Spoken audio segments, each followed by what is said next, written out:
Innal hamdalillah nahmaduhu wa nasta'inuhu wa nastaghfiruh wa na'udzu billahi min shururi anfusina wa min sayyiati a'malina. May yahdihillahu fala mudilla lahu wa may yudlil fala hadiya lahu. Asyhadu an la ilaha illallah wahdahu la syarika lahu wa asyhadu anna Muhammadan abduhu wa rasuluh. Ya ayyuhallazina amanu taqullaha haqqa tuqatih wa la tamutunna illa wa antum muslimun. Ya ayyuhan nas ittaqu rabbakumul ladzi khalaqakum min nafsin wahidah wa khalaqa minha zawjaha wa bassa minhuma rijalan katsiran wa nisaa'a wattaqullaha allazi tasaaluna bihi wal arham innallaha kana 'alaikum raqiba. Ya ayyuhallazina amanu taqullaha wa qulu qawlan sadida yuslih lakum a'malakum wa yaghfir lakum dzunubakum wa man yuti'illaha wa rasulahu faqad faza fawzan 'azima. Wa qala an-nabiyyu sallallahu alaihi wasallam fil hadis ittaqillaha haitsu ma kunta wa atbi'is sayyi'atil hasanata tamhuha wa khuluqin nasi bil khuluqin hasan. Sallallahu ala nabiyyina Muhammadin wa ala alihi wa ashabihi ajma'in wa tabi'ina lahum bi ihsanin ila yaumiddin. Saudara-saudara kaum muslimin jamaah Jumat yang dimuliakan Allah, marilah kita bersama-sama meningkatkan ketakwaan kita kepada Allah Subhanahu wa taala dengan mentaati semua apa yang telah diperintahkan dan berusaha sekuat tenaga untuk menjauhi apa-apa yang dilarang serta diharamkan. Selawat serta salam semoga selalu tercurah kepada Nabi Muhammad sallallahu alaihi wasallam dan semoga keberkahan kebaikan selalu terlimpah kepada sanak saudaranya, karib kerabatnya, sahabat-sahabatnya serta pengikutnya sampai akhir zaman. Saudara-saudara kaum muslimin jamaah Jumat rahimakumullah. Pada hari Jumat ini yang disebut Sahidul Ayyam, induk dari segala hari, Allah Subhanahu wa taala masih memberikan hidup kepada kita. Allazi khalaqal mauta wal hayata. Dialah yang menciptakan mati dan hidup. Lalu untuk apa Allah ciptakan mati dan hidup itu?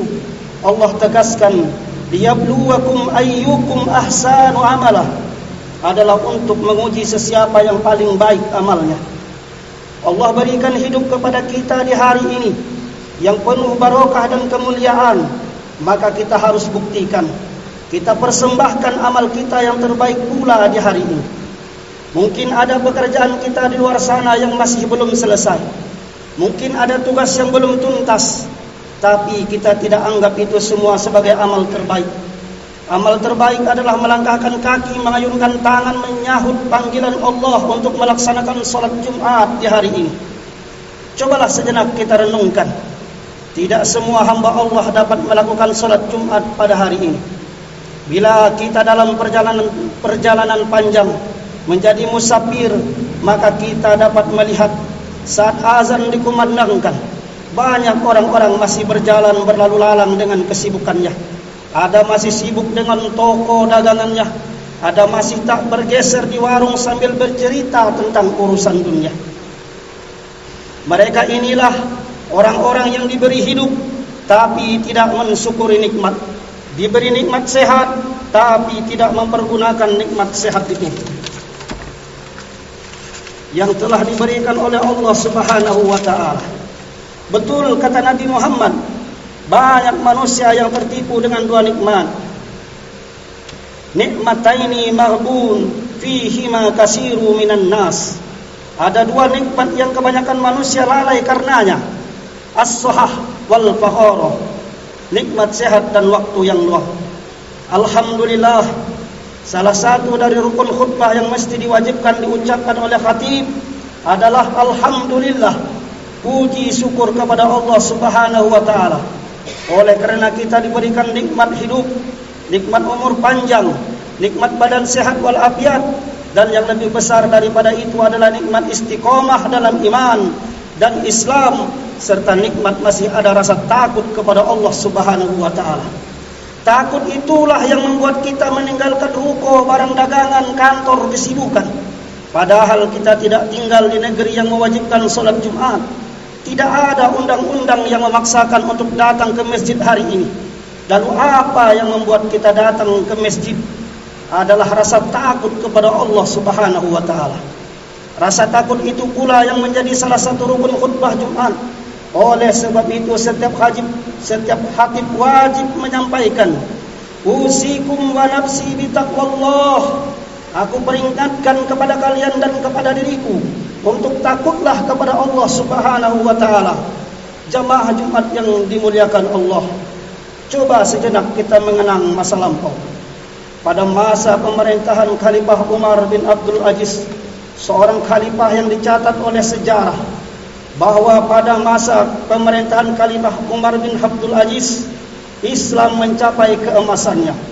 Di saat itu andai ada orang yang sanggup berjalan kaki dari San'a, ibu kota Yaman saat ini, sampai kepada Darul Bayda, ibu kota Maghribi, Maroko di Afrika Utara, untuk mencari orang miskin, fakir miskin, maka sungguh ia tidak akan mendapatkannya. Begitulah saking makmurnya masa-masa kejayaan Islam. Begitupun juga di masa Umar bin Khattab, Amirul Mukminin yang kedua, Khalifatul Rasidin, khalifahnya Nabi Muhammad sallallahu alaihi wasallam. Ada seorang Yahudi pemegang kunci Baitul Maqdis. Gemetar hatinya mendengar nama Sayyidina Umar bin Khattab. Maka ia pun menyerahkan kunci Baitul Maqdis kepada Sayyidina Umar. Mengapa? Karena Islam memiliki izzah. Pada masa-masa keemasan Islam, ketika seorang perempuan muslimah diganggu di jalan, dirampas jilbabnya, terbuka auratnya, dia hanya mengatakan, wahai Umar, tolonglah aku. Maka ketika kabar itu sampai ke telinga Sayyidina Umar, maka beliau tidak menghunuskan pedang, tidak mempersiapkan tombak ataupun panah.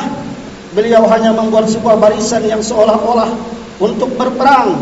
Namun hanya dengan melakukan hal itu gemetarlah musuh-musuh Islam, ciutlah nyalinya, sehingga mereka tak berani macam-macam dengan umat Islam. Saat itu orang-orang kafir jangankan untuk berperang, jangankan untuk melawan umat Islam, mendengar tahmid dan takbir pun sudah gemetar tangan dan kakinya, sudah gentar hatinya. Mengapa? Sekali lagi umat Islam memiliki izzah, kekuatan baik mental maupun spiritual. Ketika kalimat Allah diucapkan, Allahu Akbar, maka musuh-musuh Allah menjadi takut, menjadi ciut. Tapi bukan berarti Islam itu agama radikal, agama yang menghalalkan darah orang. Islam adalah sesuai dengan namanya. Islam berasal dari kata salam, yang berarti penuh dengan kedamaian. Tapi umat Islam mesti memiliki kekuatan, karena kalau tidak, kita akan diinjak-injak, kita tidak lagi dihormati. Lalu di manakah kita saat ini? Apakah kita berada pada masa keemasan Islam, atau justru kita hari ini hidup pada masa Islam amat sangat lemah?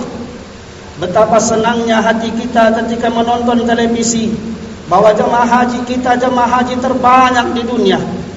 Betapa bangganya ketika kita melihat berita televisi tabligh akbar penuh, sedangkan jemaah umroh ke Makkah hampir 1.000 orang satu hari. Orang Indonesia berangkat umroh ke Tanah Suci. Sekali lagi kita tanyakan di hati, apakah kita sedang berada di masa keemasan Islam? Satu sisi mungkin ya, tapi lihat sisi yang lainnya. Di tengah umat Islam yang banyak ini, orang kafir begitu mudah menghina umat Islam, melecehkan bahkan membunuh, mengusir umat Islam dari kampung halamannya. Kisah saudara kita di Palestina, di Myanmar, Rohingya sudah menjadi tontonan kita semua. Mengapa musuh kita berani? Karena kita tak lagi punya izzah, kekuatan baik mental maupun spiritual. Kita memang banyak. Ini yang diprediksikan Nabi SAW, sampai pada masanya nanti kalian akan diperebutkan seperti makanan di atas meja. Satu akan menarik kakinya, satu akan mencabut kepalanya, satu akan merobek-robek dagingnya. Lalu sahabat bertanya, apakah jumlah kami sedikit ya Rasulullah? Nabi menjawab, bal antum kasirun, jumlah kamu sangat banyak. Sahabat kembali bertanya, lalu kenapa? Apa yang menyebabkan kami disepelekan sehingga kami dianggap hina, sehingga agama kami dilecehkan sedangkan kami disepelekan?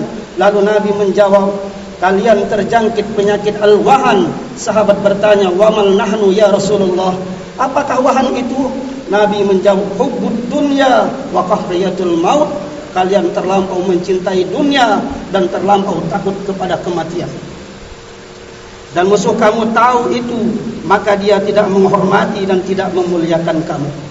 Lalu salahkah musuh kita? Terlalu banyak orang menyalahkan musuhnya, terlalu banyak mencaci kegelapan, tapi tak banyak yang menyalakan lilin di tengah gelap. Salahkah musuh kita? Mungkin saja ya, tapi kita pun mesti dipersalahkan. Mengapa lemah? Mengapa bodoh? Mengapa suka terpecah belah?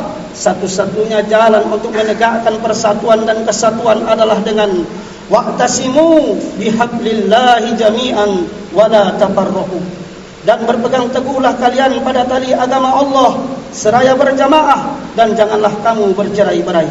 Pada masalah-masalah khilafiyah, masalah-masalah perbedaan mazhab, nikmal bima tafaqna bima tazir bima tafaqna. Mari kita berlapang dada menerima perbedaan, dan mari kita beramal pada perkara-perkara yang kita sepakati. Tidak akan ada yang lebih bahagia, lebih senang melihat perpecahan kita selain daripada orang-orang kafir yang memang itulah yang mereka inginkan. Walan tardu ankal yahudu walan nasara hatta tattabi'a millatahum. Mereka tidak akan ridho, mereka tidak akan senang, mereka tidak akan merasa puas hati sampai kalian ikut agama mereka. Ikut agama mereka bukan berarti kita berubah menjadi Kristen, menjadi Nasrani, menjadi Yahudi. Tidak, kita tetap Muslim, tapi kita tidak lagi memiliki kekuatan harga diri sebagai seorang Muslim. Kita tetap Muslim, namun cara pandang gaya hidup kita tak lagi mencerminkan seorang Muslim. Inilah sebabnya teriakan takbir Allahu Akbar tak lagi bermakna. Padahal negeri ini diperjuangkan dengan nama Allah, sebagaimana Bung Tomo meneriakan Allahu Akbar di Surabaya. Teriakan Allahu Akbar Tengku Umar di ujung Sumatera Aceh menggema menggentarkan para penjajah. Diiringi dengan sultan di tanah-tanah Melayu, di sentero negeri ini juga mengumandangkan Allahu Akbar. Begitupun juga di ujung timur Indonesia. Kerajaan Islam Ternate juga melakukan hal yang sama. Kalimat inilah yang menyalakan api jihad di setiap jiwa anak bangsa untuk menegakkan ibu pertiwi negara kesatuan Indonesia. Kita semua harus tahu itu, betapa agama Islam telah berakar, menghunjam menjadi pondasi tegaknya negara Indonesia ini. Kaum muslimin yang dimuliakan oleh Allah Subhanahu wa taala, Indonesia adalah negara muslim terbesar di dunia. Dengan begitu, mungkin dalam hati kita merasa aman dan rasa tak mungkin Islam tercerabut dari negeri ini. Dan banyak pula yang beranggapan al-Islam ya'lu wa la yu'la alaih. Islam itu tinggi dan tak akan pernah tertandingi. Ini kalimat benar, tak salah. Tapi adakah jaminan bahwa Islam tak akan hilang di bumi tercinta ini? Sejarah mencatat betapa Islam pernah jaya di suatu wilayah Eropa, Andalusia, Spanyol saat ini.